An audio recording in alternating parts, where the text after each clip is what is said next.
Ok, galera, vamos lá resolvendo o exercício número 4. Estamos resolvendo exercícios aí referente a operações com conjuntos com o uso de diagramas lógicos. Então, vamos lá. Hemocentro é o centro que gerencia e controla o banco de sangue do nosso estado. No dia 17 de fevereiro próximo passado, houve uma campanha de doação de sangue em uma universidade. Sabemos que o sangue das pessoas pode ser classificado em 4 tipos quanto a antígenos.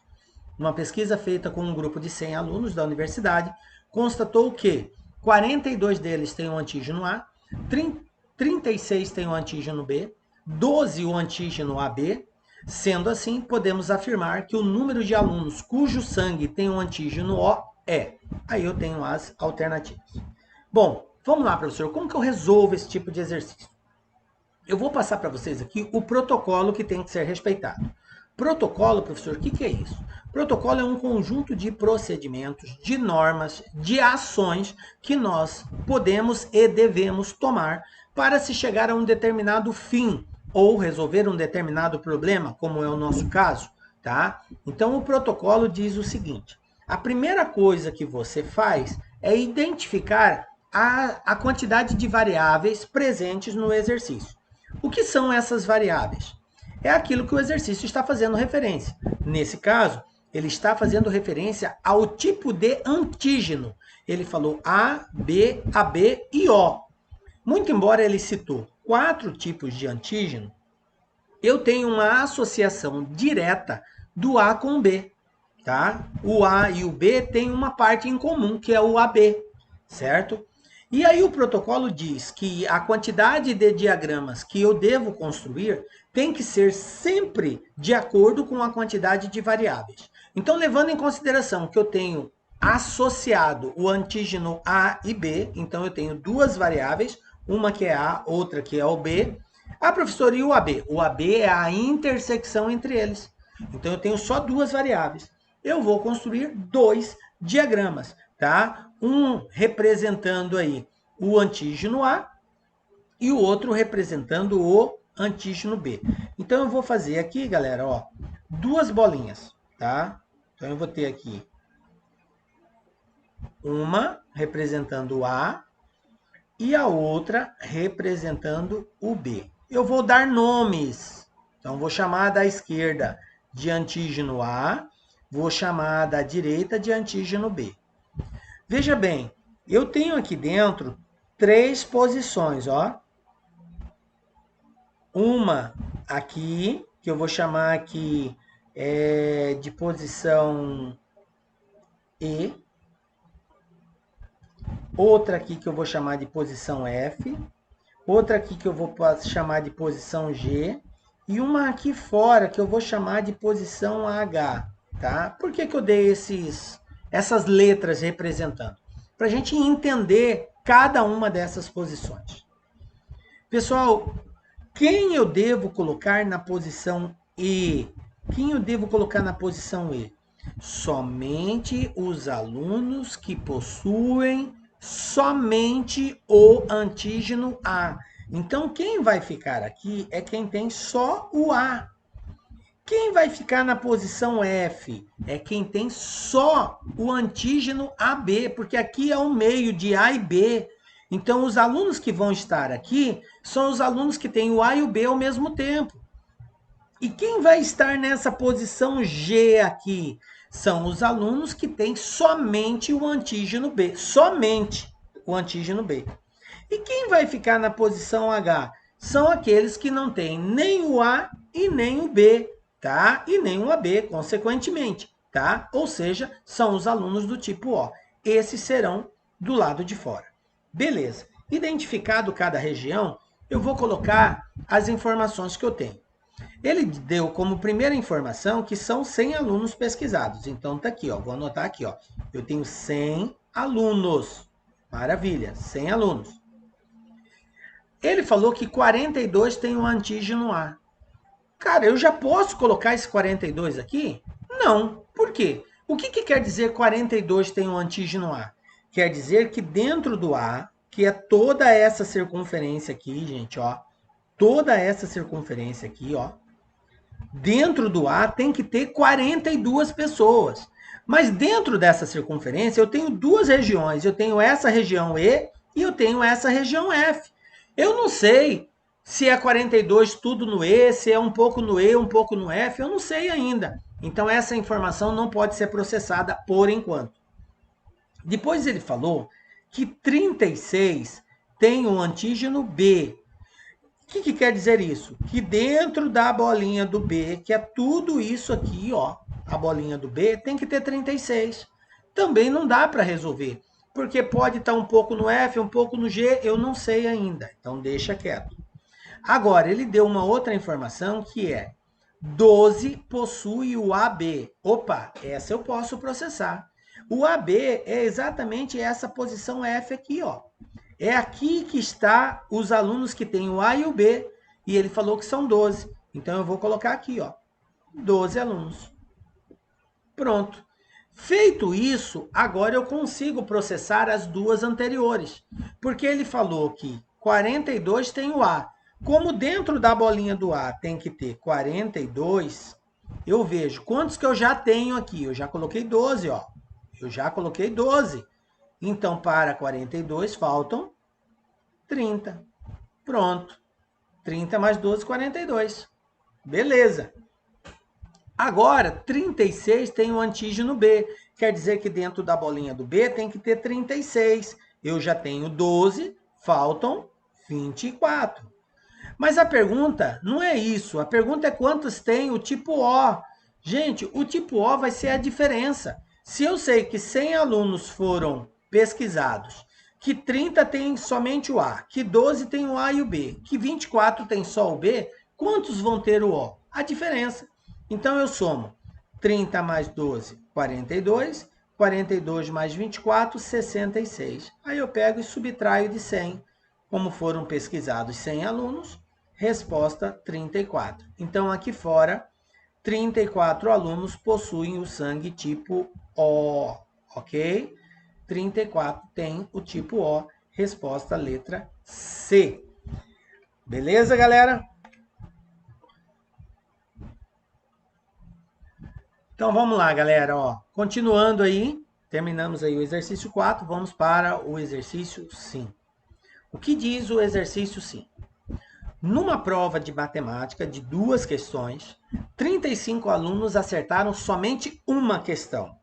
31 acertaram a primeira, 8 acertaram as duas e 40 erraram a segunda questão. Então, o número de alunos que fizeram essa prova foi... Aí eu tenho as alternativas. Vamos lá. Protocolo de resolução. Então, presta muita atenção agora, cara. Para de fazer o que você está fazendo e acompanhe o raciocínio para ver se você consegue interpretar aquilo que eu estou colocando aqui. O protocolo diz assim: primeira coisa, identificar quantas variáveis. Nesse caso, as variáveis são as quantidades de questões. Quantas questões estão envolvidas nesse exercício? 2 questões. Ele falou numa prova de matemática de 2 questões. Então, são 2 questões. E o protocolo diz: construa a quantidade de diagramas de acordo com a quantidade de variáveis. Como são 2 variáveis, então vou construir 2 diagramas. Então, vamos fazer 2 redondos aqui, ó. Um redondo representando a primeira questão, o outro redondo representando a segunda questão. Aí eu identifico. Isso aqui é a question 1, essa é a question 2. Tá? Questão 1 e questão 2. Maravilha. Feito isso, agora eu vou processar as informações. Então eu tenho 3 regiões aqui dentro, ó, que eu vou chamar de região A, região B, região C. E eu tenho uma região aqui fora que eu vou chamar de D. Vamos entender cada uma dessas regiões. Quem é a região A? Aqui, A. Só pode ficar aqui os alunos que acertaram somente. Gente, a palavra somente exclui.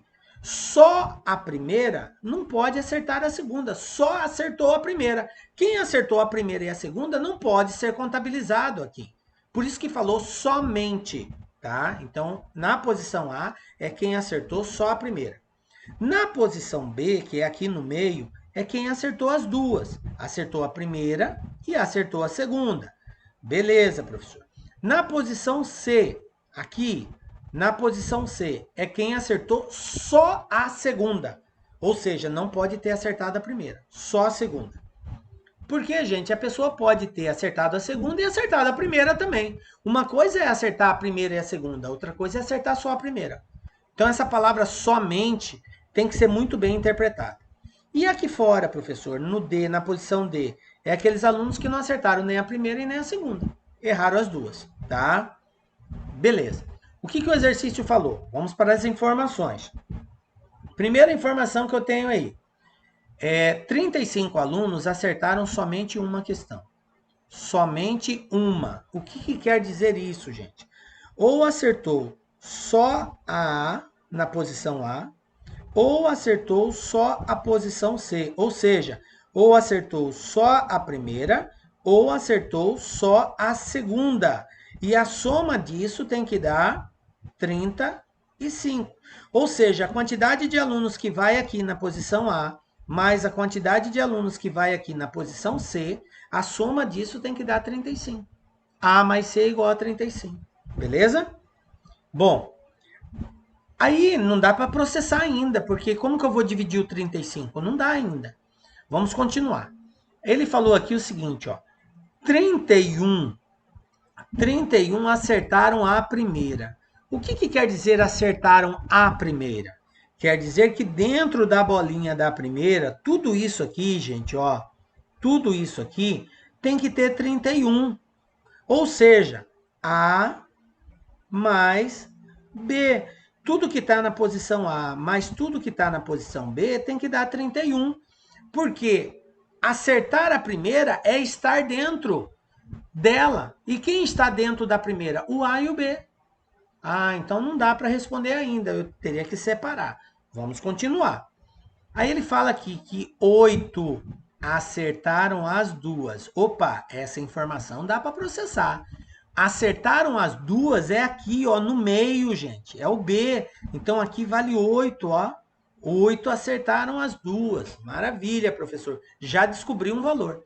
Descobrindo esse valor, eu consigo dar outras respostas. Por exemplo, ele falou aqui que A mais B é 31, gente, ó. A mais B é 31. Se B vale 8, quanto que vai valer o A? O que falta para 31. 8 para chegar em 31, falta 23. Então, A é igual a 23. Já que A mais B tem que dar 31, se B é 8, então o A só pode ser 23. Olha só, já descobri o A. Agora, descobrindo o A, tem como eu descobrir o C, porque eu já sei que o A vale 23, e a soma de A mais C tem que dar 35. Então, se A é 23, C é o que falta para 35. Então, nesse caso, 23 para 35, 12. Então, aqui vai ser 12. Pronto, já descobri o A e o C. Agora eu vou continuar. 40 erraram a segunda questão. Aí o aluno vai e me coloca 40 fora. Tá errado, gente. Vocês precisam entender que quando o exercício diz assim, errou a segunda, não quer dizer que errou a primeira. Ele está dizendo que errou a segunda. Pode ser que esse aluno tenha errado a segunda e acertado a primeira. Pode ser que esse aluno tenha errado a segunda e errado também a primeira. Entendem isso? Quando ele diz errou a segunda, não quer dizer que ele necessariamente errou a primeira. Ah, verdade, né, professor? Olha a linguagem, como que ela está sendo expressa. Tem que tomar cuidado com a linguagem. Então, como que eu interpreto isso? Bom, se 40 erraram a segunda, bom, eu tenho os que acertaram só a primeira, e quem acerta só a primeira é porque errou a segunda. Então, eu tenho que descontar. Lembram da união e intersecção? Quando eu falei para vocês, intersecção é o que tem em comum. União pega todos. E o que acontece com os repetidos? Eu escrevo em duplicidade? Não. Os repetidos não escrevem em duplicidade. Escrevem uma única vez. Então, eu tenho que descontar o que já foi considerado. Como eu tenho que 23 acertaram somente a primeira, e quem acerta só a primeira é porque errou a segunda. Então, eu tenho que pegar aqui, ó, 40 menos 23. Porque eu já contei esses 23 na primeira. 40 tira 23, 17. Conclusão. Quem são esses 17? São os caras que estão aqui fora. Eles erraram a primeira e erraram a segunda. 17. Agora, para descobrir quantos alunos fizeram a prova, é só somar A mais B mais C mais D. Então, eu vou ter 23, mais 8, mais 12, mais 17. E somando tudo isso, aqui 31, 43, 60. Conclusão, resposta, letra E, 60 alunos fizeram a prova. Então é isso, né? Somando tudo, eu tenho aí a quantidade de alunos.